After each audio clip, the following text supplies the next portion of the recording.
kunzwika here? Okay, so nhasi tinoda kutanga nekuvhura mubhuku. Ngatibatei mabhaibheri edu. Ndichaverenga ndichidaidzira muna Second Varambwi chapter 15.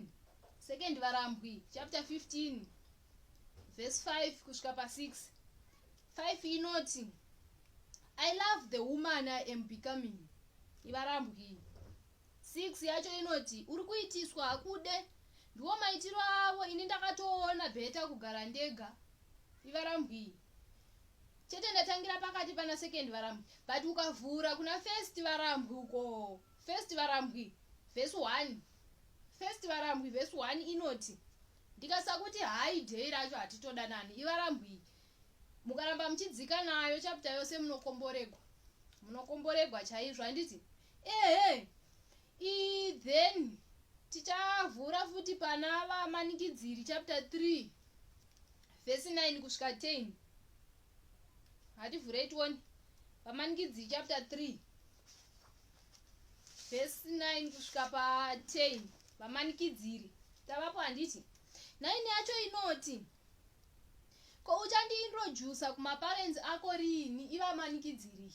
Handisika handei nayo. Pa 10 panoti, chero ukasandida ini ndicharamba ndichikuda. Chero ukasandida ini ndicharamba ndichikuda. First Vadzimbikani chapter 2. Ngativhurei tione mabhaibheri edu. Chapter 2. Ngativhurei tione mabhaibheri edu. First Vadzimbikani chapter 2 inoti iyo, it will end in tears. Vadzimbikana, it will end in tears. Then verse 8 inoti, haana kunaka anonakiswa nefirita. Vadzimbikani ava. Tiri muna Vadzimbikani. Handiti ukaramba uchidzika nayo uchiverenga chapter iyeyi inosvika pa inoti, anofunga kuti anodiwa iye achihurirwa. Then kwakupedzisira kwechapter iyi tenge tava muna Second Vadzimbikani. Unotoperera Second Vadzimbikani inotaura kuti akazyisa murume wake, hakuna murume unodai. Vadzimbikani ava. Then tozoinda futi pabhaibheri redu. Ngativhurei muna pana Vaomeri. Vaomeri 16 verse 3 kusvika pa 5. Vaomeri 16 3 kusvika pa 5.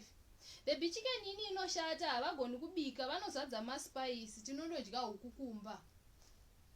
Tinavo Vaomeri pa chapter 4. Unofitwa neshoti siyana nekurukwa plus B natural. Handifariri munhu anoita makeup.